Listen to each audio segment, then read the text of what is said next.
Tehran's skyline, a collection of modern towers and cranes, pushes against the backdrop of the Alborz Mountains.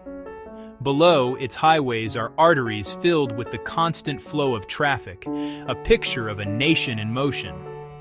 Yet this image of urban energy exists alongside another reality. Oil is the backbone of the modern Iranian state. For over a century, this dark pool of hydrocarbons has financed development, government, and Iran's role on the world stage.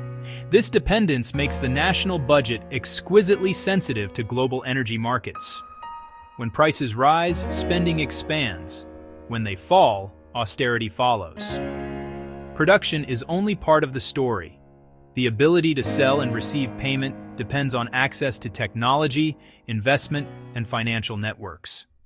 The story of Iran's economy cannot be told without understanding the architecture of international sanctions. Assembled piece by piece over time, these measures created a complex barrier to the global financial system. Key entities were designated: the central bank, the national oil company, and major commercial banks. International institutions were restricted from dealing with them. First the US door shut, then Europe's, and finally even doors in friendly countries became risky to walk through. The impact was immediate: reduced oil exports and a currency crunch. Yet the economy adapted through barter, alternative partners, and domestic production. The consequences of sanctions and oil price volatility are felt most acutely in the home. The most immediate and corrosive effect has been rampant inflation, eroding savings and straining family budgets. When imports of raw materials and spare parts falter, production slows, and jobs disappear. Prices rise for essentials: bread, meat, medicine, transportation, turning monthly planning into a daily struggle.